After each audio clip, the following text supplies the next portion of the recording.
Abundance to me is a BRATZ mentality. Yes, those brats. I love those brats. Growing up, I used to look up to all of them. I did have favorites, Sasha and Jade, but I loved those girls so much. And when I refer to a BRATZ mentality, I'm really referring to I'm not gonna lie, you have to have a lot of audacity when you want something, when you want to manifest things. It doesn't matter what it is. You have to have a lot of audacity. You have to have a brat mentality. You have to tell yourself you already have it and you're gonna get it. Like, see me, I don't give a fuck what nobody in this world, what their beliefs are. I know what mine are. And I never subscribe to the fact that I have to work hard for anything. I don't have to lift a finger for nothing. Like, for nothing, bitch, it's mine. Like, if I said I'm rich, and I am. If I said I got this amount of money, X amount of money, I have that. I have it. Like, if I said I have this, I have it. And it pops up in my reality. Like, I don't give a fuck about none of this shit that everyone's spewing because that's not my belief system. I don't have a limited belief. And I'm a brat. I've been so my entire life. You can't tell me shit. And that's why I always get what I want. Like, and it's not so much of stepping on no one's toes, because all I see is my own toes, bitch. I don't see your toes. I don't see you. I only see me. I'm only focused on me. So the focus is on me at all times. Like, I'm magnetic as fuck because that's how I've always been. Like, my self-concept has been high since the day I was born. You can't tell me shit.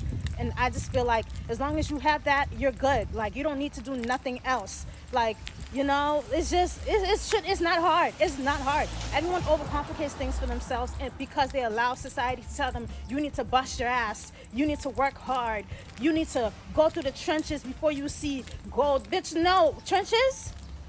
I don't have to go through nothing to see the end result as being the best that I deserve. No, I'm the best because I said I am. I'm the best, so I get the best at all times. Forever, bitch. That's permanent. Like, I have good luck forever. Ain't no such thing as, for me, like, that's why with this whole Mercury retrograde, and that is only applies to y'all. That shit does not apply to me.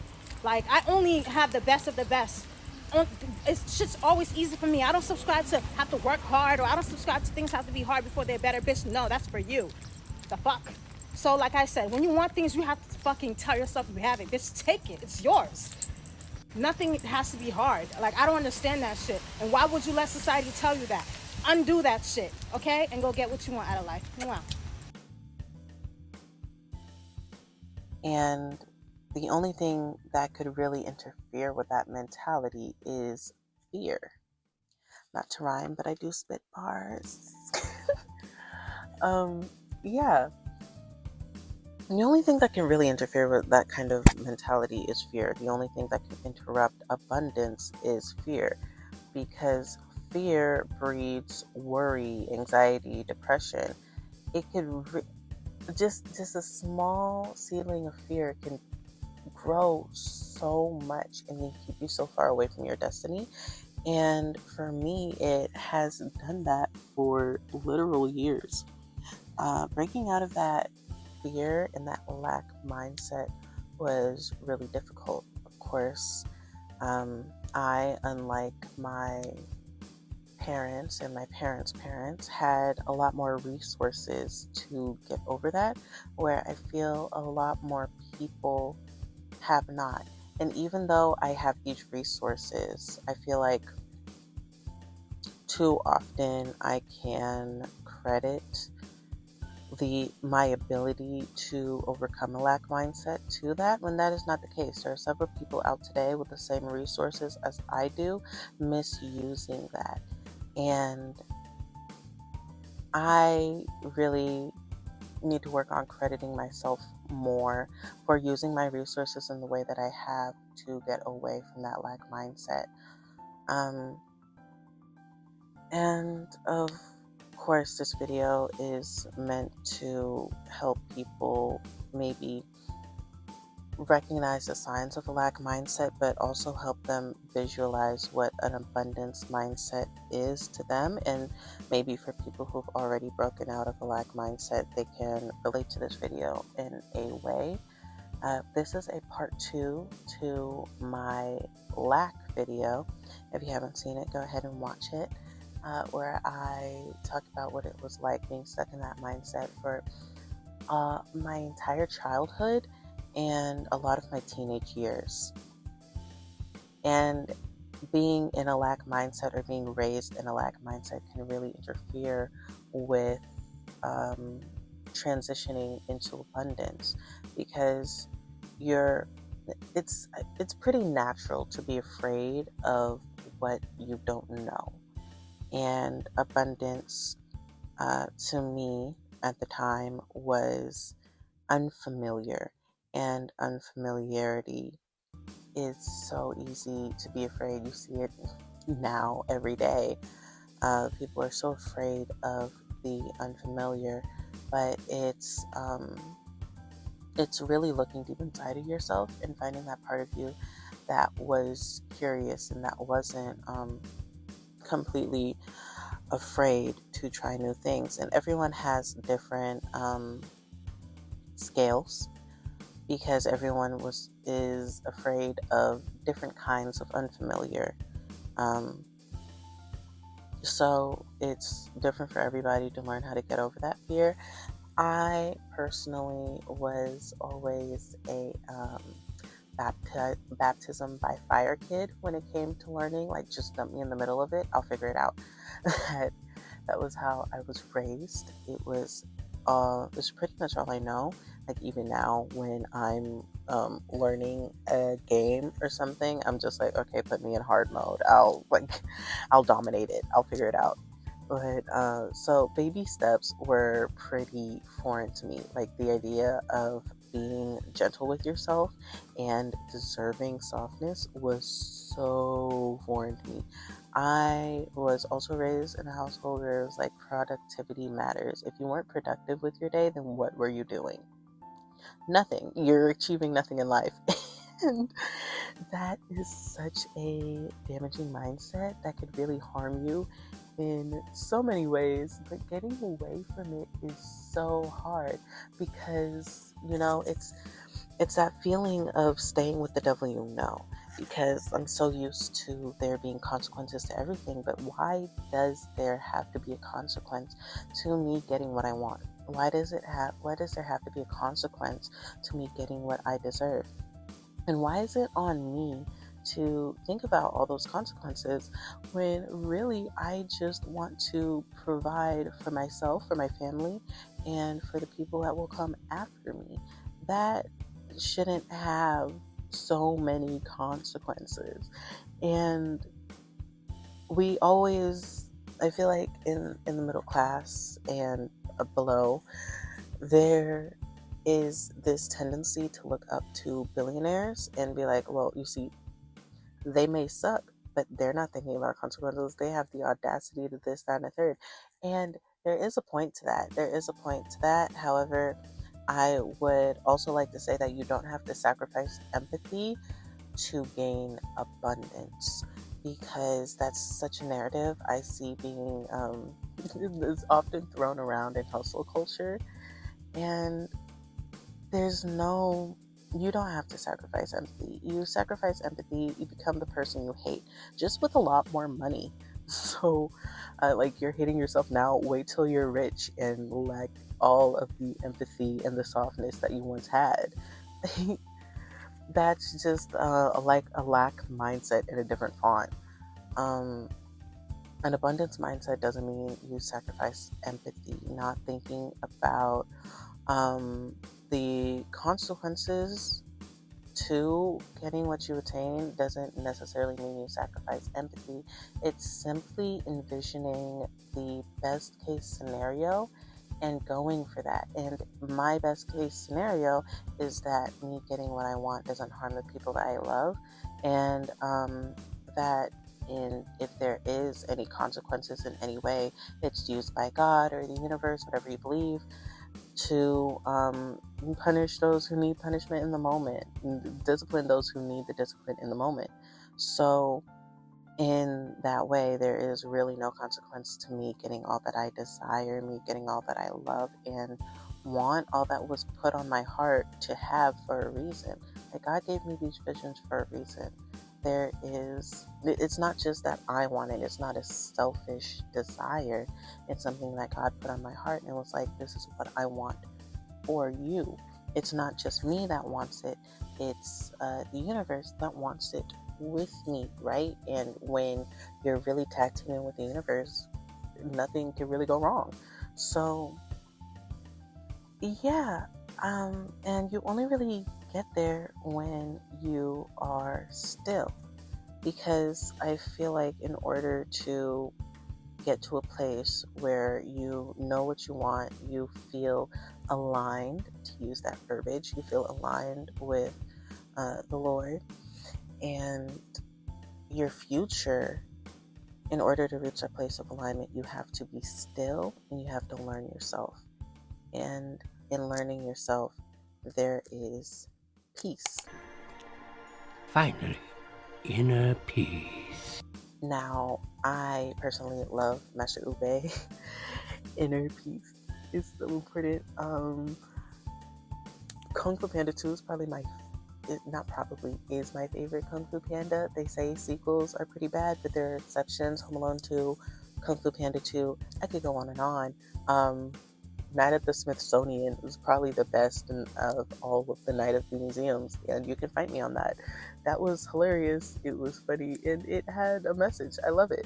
Um, back to the point, though. Stillness. While everything may look still on the surface, as they say, still waters run deep. Um, the water is calm at the top, but you're going deeper and deeper and deeper under the surface. And you see that there's a whole world and an ecosystem under there that you may not have realized you had.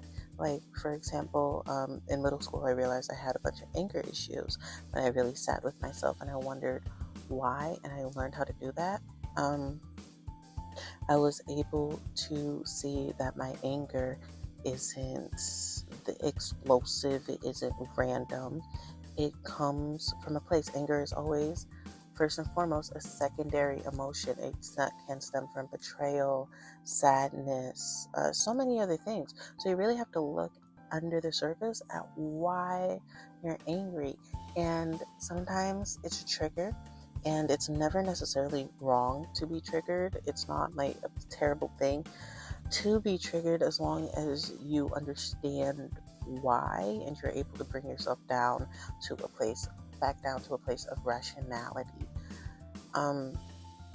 To be triggered, when you're triggered and when you're angry and all these things, I really had to sit down and understand why my body was reacting this way, why it felt so instinctive, or why it felt so instinctive to betray my instincts, because this is not something I want to do in the moment.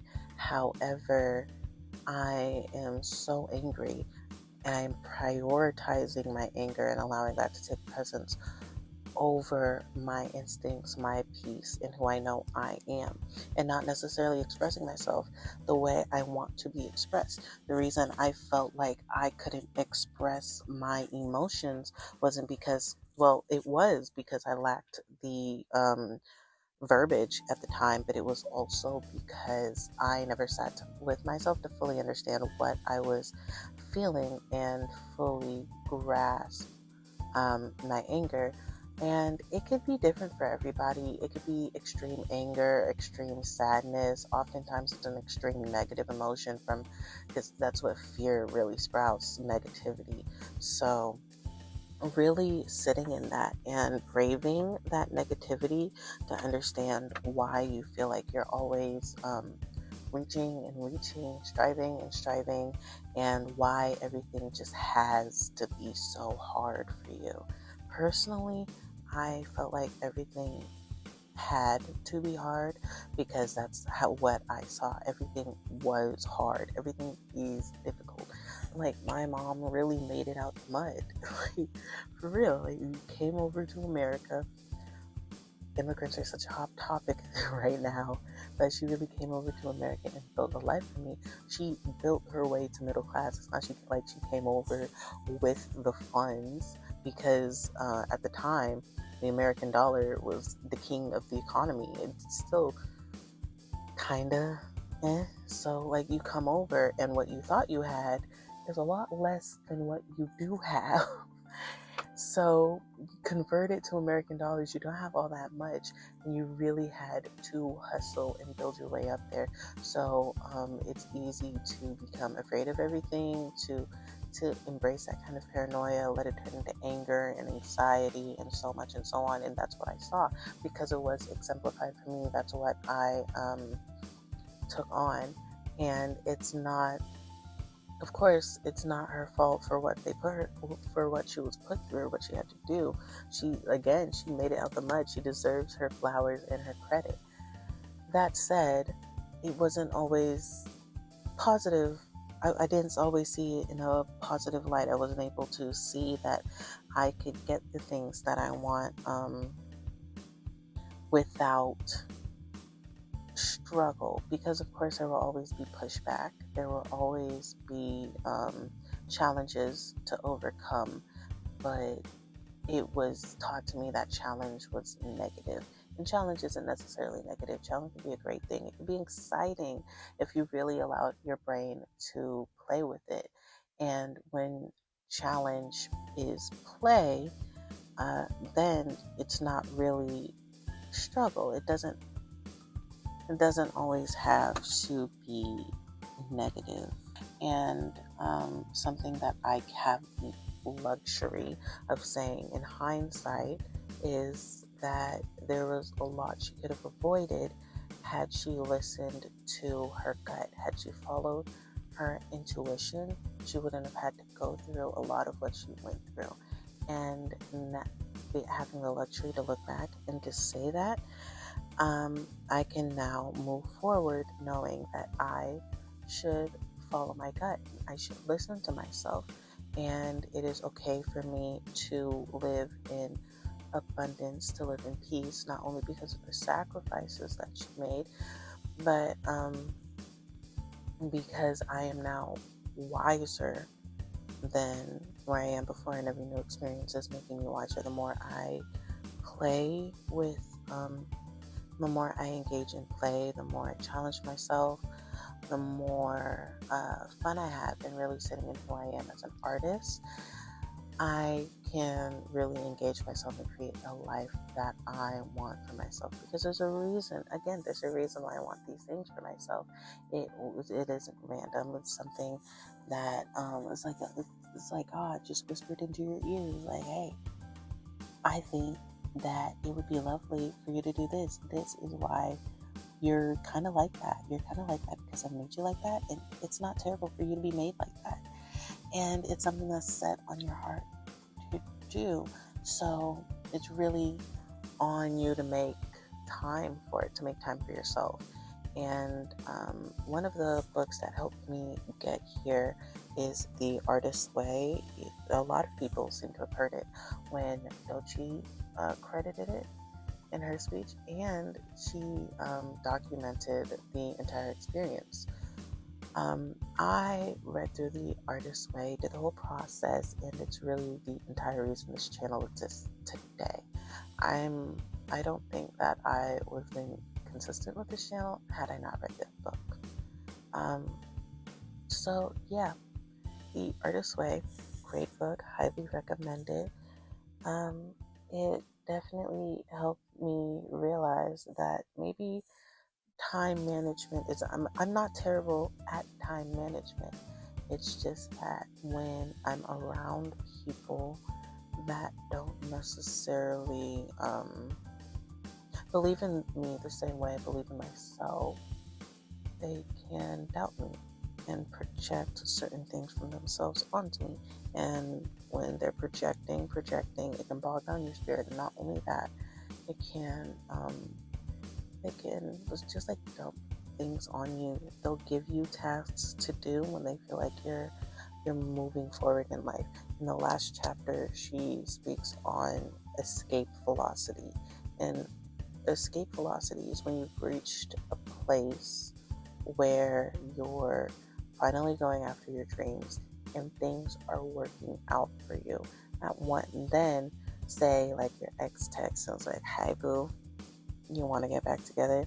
Like Or like somebody comes back and they all of a sudden have this crazy emergency that only you can help with. And of course, not to discredit it, emergencies are really serious. However, you get there and you realize it's not actually an emergency. Or you get there and you realize, hey, you have other people that could have helped you with this. You just wanted me here to take me away from where I needed to be. I actually almost didn't record this video today because I was asked to do something completely different that ate up about, I want to say, 2 to 3 hours of my day. Not fun. And this is after having to do multiple things the past 3 weeks that kept me from putting this video out earlier. So, you see, you see my point. You reach like a place of abundance and a place of stillness, and people will throw stones in it just to muddy the waters. Oh, just to create little ripple effects, to disturb your peace and your well-being. So you really sitting in abundance.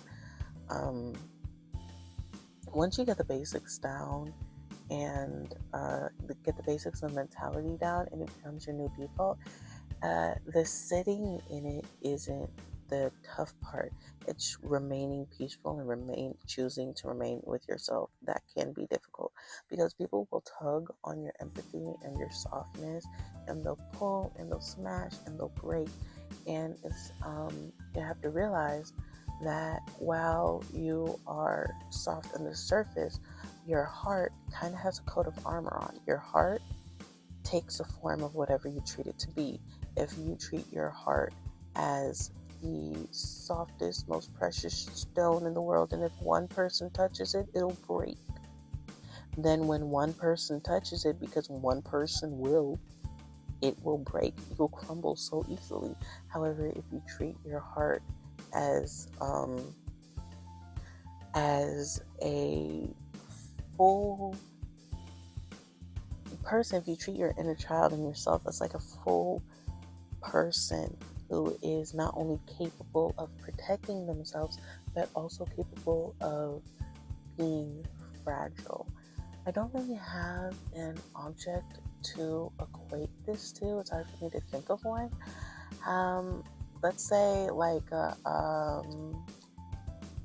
one of those candies that are hard on the outside and soft in the middle.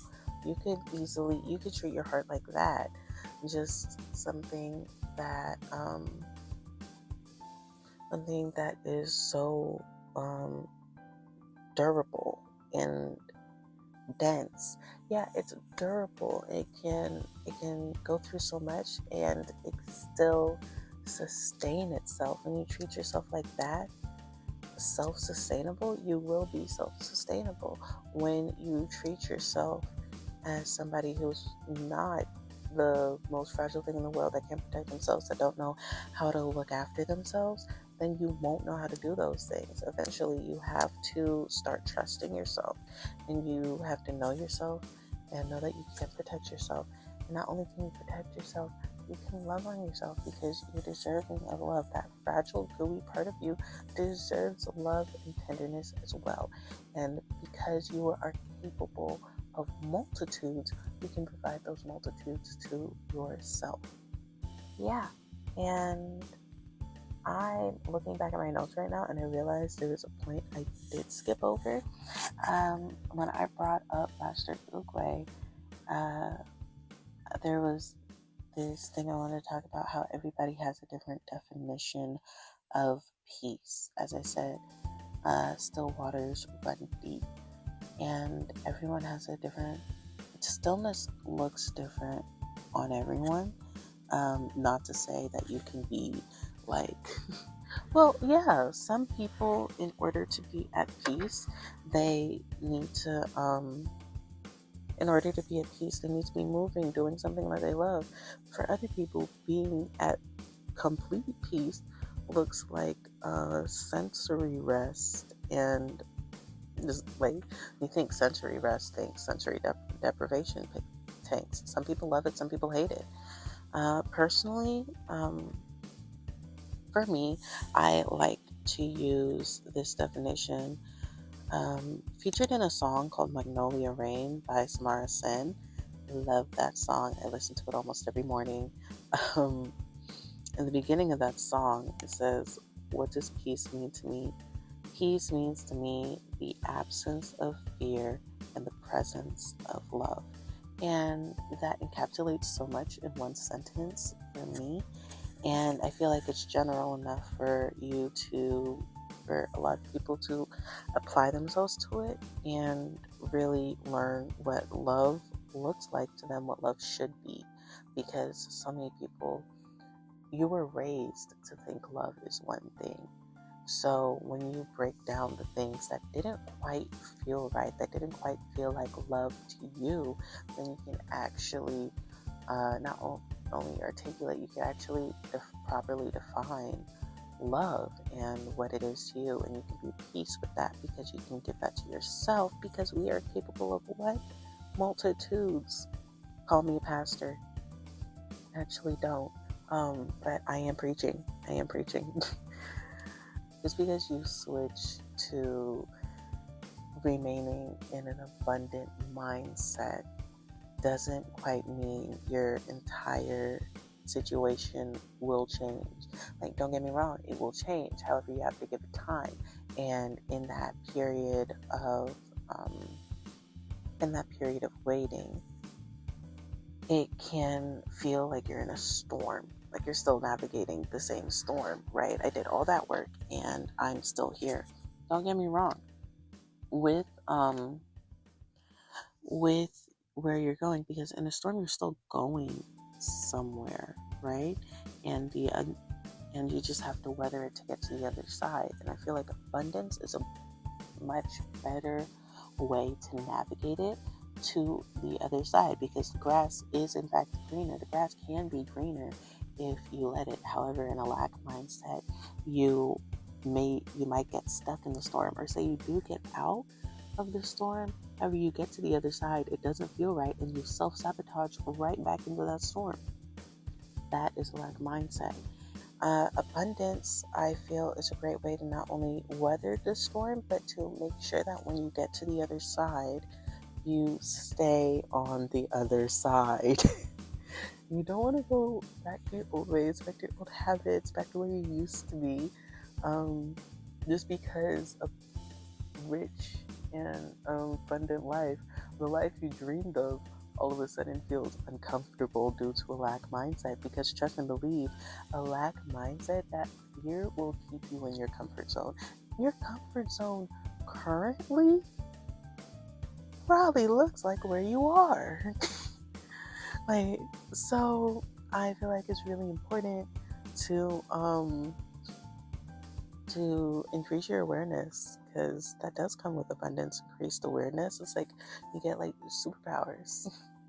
You get increased awareness, really grounded sense of peace no matter what, which nowadays is a superpower. Stress management in this hoe. Oh my gosh.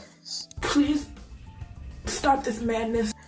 Stress management is an incredible superpower that can come with abundance.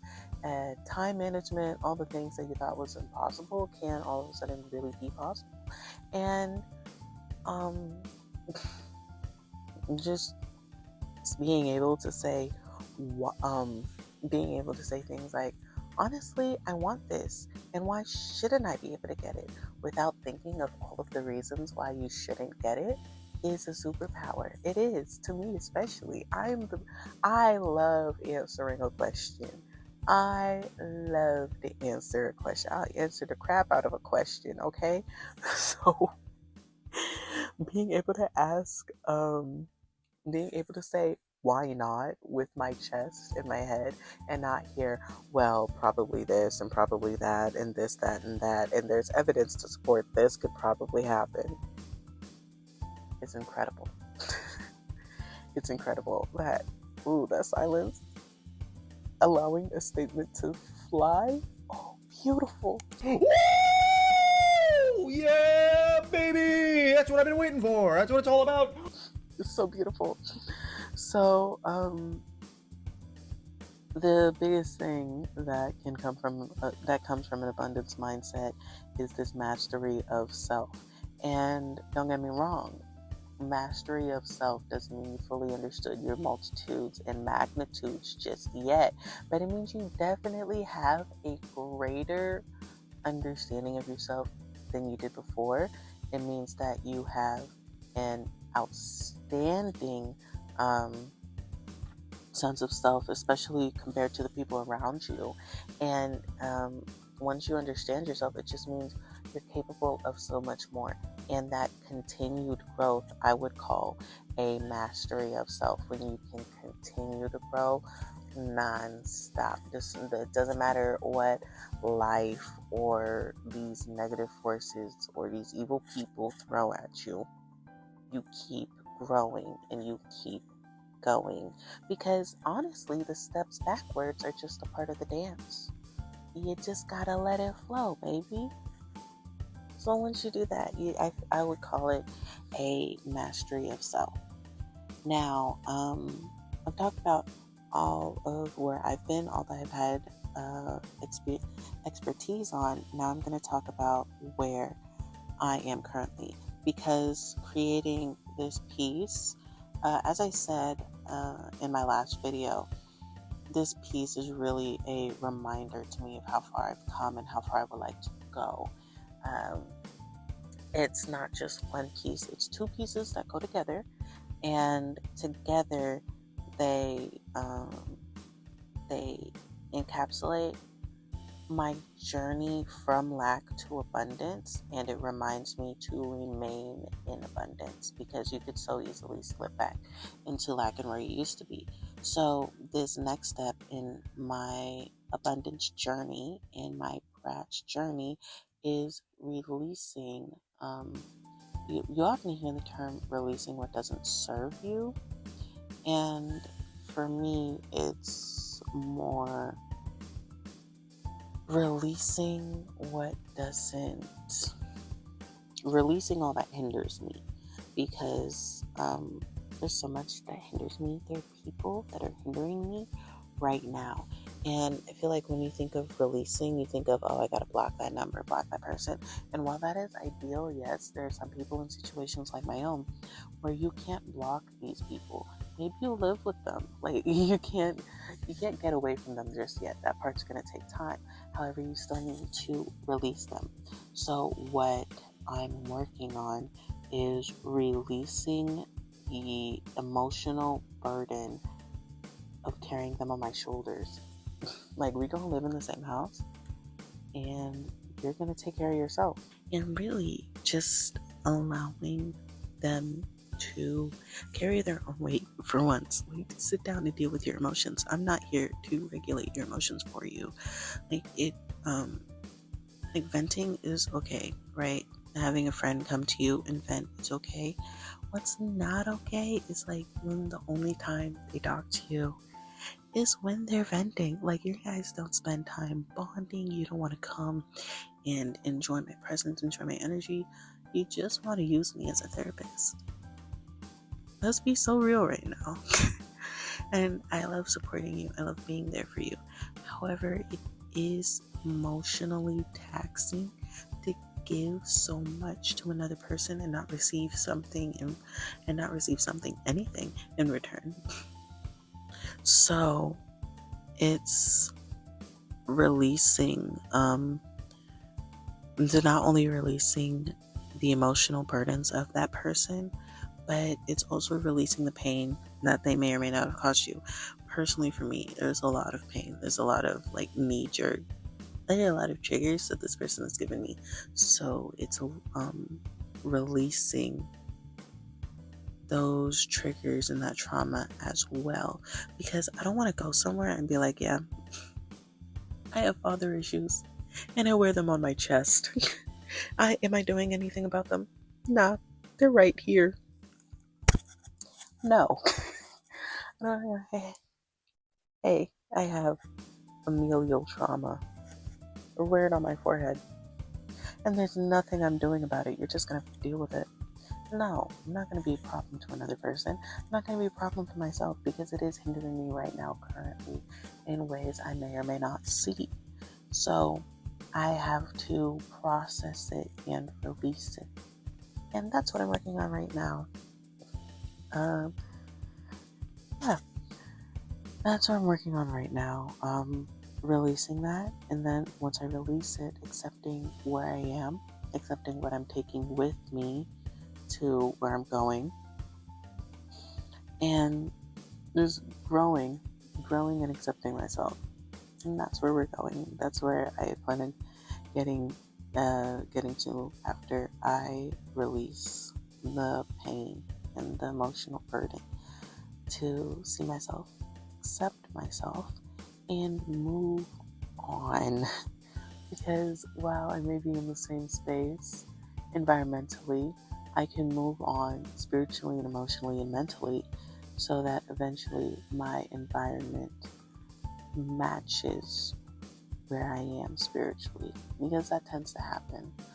Once you're spiritually like too big for a place, once you've outgrown that place, you will find a way to leave it and go somewhere new. So trusting that'll happen for me and moving on. And something I touched on earlier with acceptance is with releasing and keeping, because I plan on going somewhere, right? Because I don't plan on staying here forever.